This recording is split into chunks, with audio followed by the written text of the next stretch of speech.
The Great Depression, which began in 1929 and lasted all the way through the late 1930s, was a period of unprecedented economic hardship that affected millions of people around the world. Triggered by the stock market crash of 1929, as we know, the Depression resulted in widespread unemployment, poverty, and a drastic reduction in the standard of living for countless families. During this time, nearly every aspect of life was impacted by the lack of money, resources, and jobs. It was a dark period in history that forced people to innovate and endure unimaginable hardships just to survive. Today, we find ourselves in a situation where mainstream media tells us that times are better, that the economy is strong, and that we're doing well. But for many, their wallets are telling a different story. The cost of living has risen significantly, wages have stagnated, and the value of money has diminished. People are working harder and longer, but they're finding that they have less purchasing power than ever before. And while we're not experiencing the same level of devastation as the Great Depression yet, many of the economic challenges and food insecurity that plagued that era feel eerily similar today. So how bad was it? During the Great Depression, unemployment reached a staggering 25%, meaning 1 in 4 people were without a job. Families lost their homes, businesses closed their doors, and people were left to scrape by however they could. For many, survival meant relying on government aid, standing in bread lines, or bartering goods and services. Food shortages were common, and even those who had some savings or property often found themselves struggling to make ends meet as the value of money plummeted. People had to stretch their limited resources in creative ways. For those with small gardens or access to farms, growing their own food became essential. However, access to food was limited for many, especially those in urban areas. It was a time when every penny counted, and wasting food was not an option. People found food through a variety of means, like gardens and farming. Many families relied on home gardens or nearby farms to produce fresh vegetables, fruits, and eggs.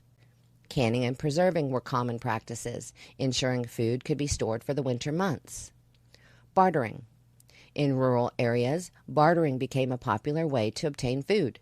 People would trade eggs, milk, and vegetables for other needed items. Creative ways they stretched out what they had. Bread as a staple. Stale bread was never thrown away. It could be transformed into a wide variety of dishes, including bread pudding, French toast, croutons, and even bread soup. Breadcrumbs were used to stretch out meatloaf or patties, making them go further. Watered down milk.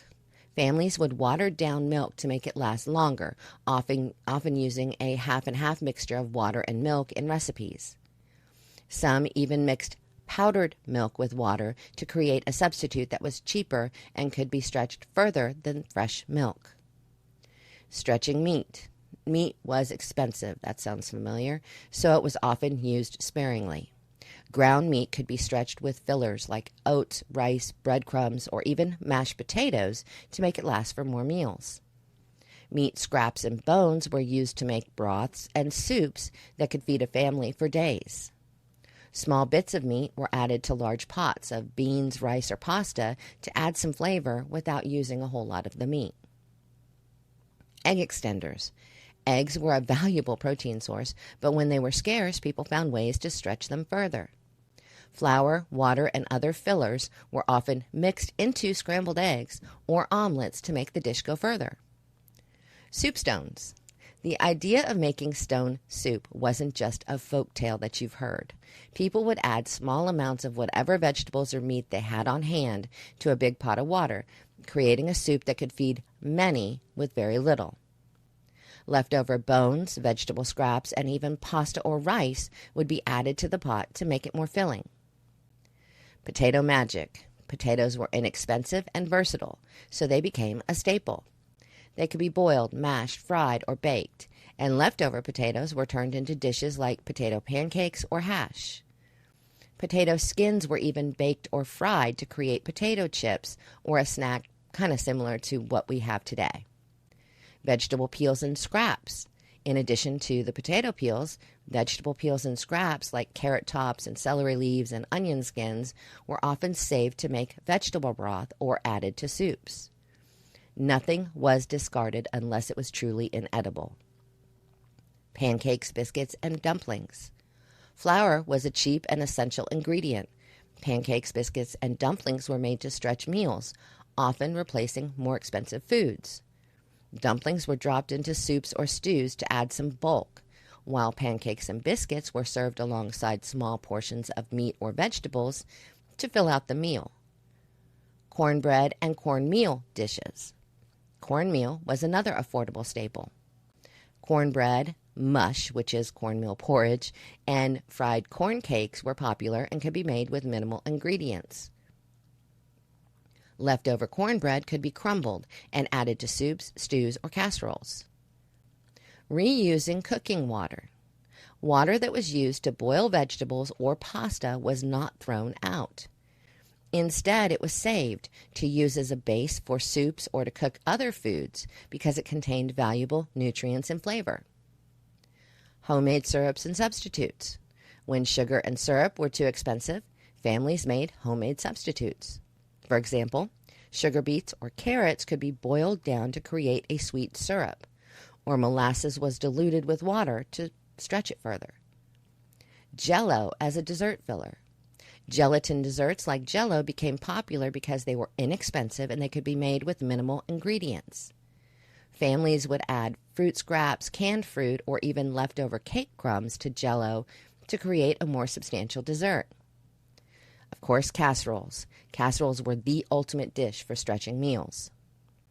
Leftover meat, vegetables, and starches like potatoes, rice, or pasta were combined with a sauce or a gravy and baked to create a filling dish that could feed a family for days. The ingredients were often whatever was on hand, and the casserole could be endlessly adapted. Lard and drippings. In addition to saving bacon grease, people would save any kind of fat or drippings from meat to use for frying, cooking, or even baking. Lard was a common substitute for butter in baked goods, and it was often used to grease pans or to fry food. Wild edibles.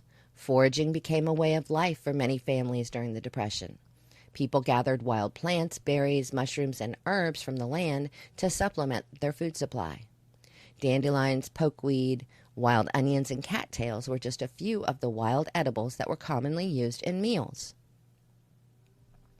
Canning and drying everything. If food could be preserved, it was. Canning was a common practice for fruits, vegetables, and even meats. In addition to canning, families dried foods like apples, beans, and corn to store them for longer periods. Dried foods were often rehydrated and used in soups or stews. Reused bread dough. Bread dough wasn't just for making loaves of bread. Bits of leftover dough were often saved to make dumplings, rolls, or even a base for a quick pizza-like dish with a few toppings. Bread itself was a multi-use item, as old bread could be used for puddings, stuffings, or even to thicken soups. The lessons of the Great Depression, stretching resources, avoiding waste, and finding creative ways to make do, are just as relevant today as they were nearly a century ago.